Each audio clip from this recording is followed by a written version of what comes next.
Class 10th की math में exercise number 1.1 का दूसरा क्वेश्चन हमारे सामने, जिसमें कह रहा है so that any positive odd integer की बात कर रहा है, मतलब जो कि दो की टेबल में जो संख्याएं ना आती हों, is of the form 6q+1 और 6q+3 और 6q+5।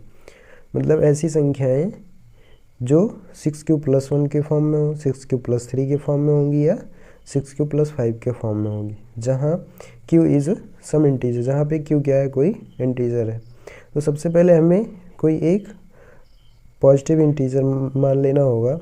तो लेट अस कंसीडर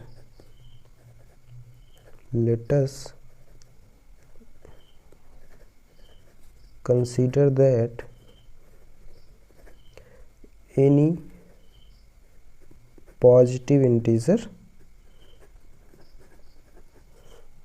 a, हमने पॉजिटिव इंटीजर स्मॉल a मान। अब अगर हम ऊपर दी हुई वैल्यू से कंपेयर करने की कोशिश करें तो यूक्लिड डिवीजन एल्गोरिथम के अकॉर्डिंग हमारे पास एक इक्वेशन होती है a = bq प्लस में r, जहाँ पे r की जो वैल्यू होती है वो या तो 0 के बराबर होगी या उससे बड़ी होगी और b से छोटी होगी। तो यहाँ से अगर हम इस इक्वेशन से इसको कंपेयर करने की कोशिश करें तो v की वैल्यू तीनों जगह पे हमें 6 मिल रही है। तो यहाँ से v = हम 6 लिख सकते हैं।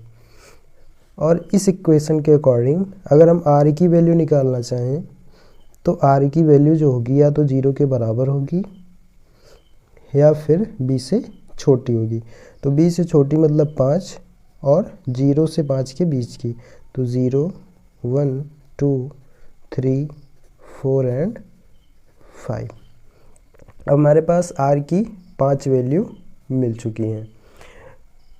अगर हम यूक्लिड डिवीजन इक्वेशन में वैल्यूज पुट करें तो जब हम व्हेन r = 0 जब हम पुट करेंगे तो इस इक्वेशन से हो जाएगा a = v की वैल्यू हमारे पास 6 है, q प्लस में r = हम 0 पुट कर रहे हैं। तो यहाँ से 6q, ये जो वैल्यू आई है ये किस फॉर्म में होगी, इवन। अब आपके दिमाग में ये क्वेश्चन आ रहा होगा कि ये वैल्यू इवन कैसे होगी। तो अगर हम 6 की टेबल पढ़ेंगे, मतलब q की जगह पे अगर हम कोई भी इंटीजर पुट करते हैं जैसे 1, 2, 3, 4, तो ये क्या हो जाएगा, 6 की मल्टीप्लाई में हो जाएगा। तो 6 की टेबल जब हम पढ़ेंगे तो 6 × 1 = 6, 6 × 2 = 12, 6 × 3 = 18। तो ये सारी वैल्यूज़ जो भी आती हैं ये हमेशा इवन होती हैं, इसलिए हमने इवन लिख दिया।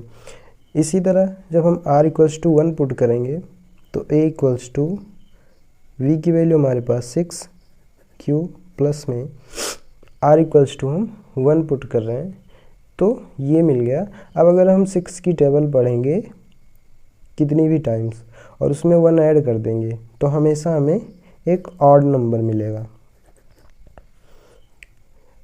इसी तरह जब हम r = 2 पुट करेंगे तो a = 6q + 2 हो जाएगा, जो कि इवन नंबर होगा। जब हम r = 3 पुट करेंगे तो a = 6q प्लस में 3 मिलेगा। और 6 की टेबल अगर हम पढ़ें और उसमें 3 ऐड कर देंगे तो हमेशा हमें ऑड नंबर मिलेगा। इसी तरह जब हम r = 4 पुट करेंगे तो इक्वेशन जो मिलेगी हमें a = 6q प्लस में 4। 6 की टेबल पढ़ेंगे कितनी भी बार पढ़ें और उसमें अगर हम 4 ऐड कर देते हैं तो हमेशा हमें जो नंबर मिलेगा वो इवन नंबर मिलेगा। और लास्ट में r = 5 है। r = जब हम 5 पुट करेंगे तो जो इक्वेशन मिलेगी a = 6q प्लस में 5, और ये भी हमें कैसा नंबर मिलेगा, ऑड नंबर मिलेगा।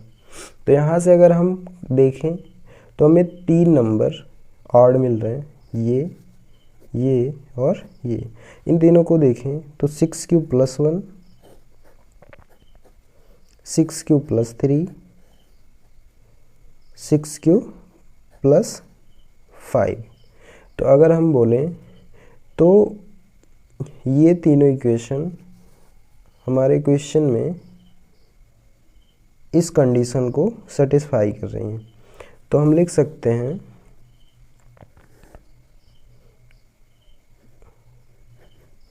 so that any positive odd integer is in the form of 6 cube plus 1, 6 cube plus 3 and 6 cube plus में 5। यहाँ से ये वाली कंडीशन प्रूफ होती है। नेक्स्ट क्वेश्चन हम नेक्स्ट वीडियो में करेंगे।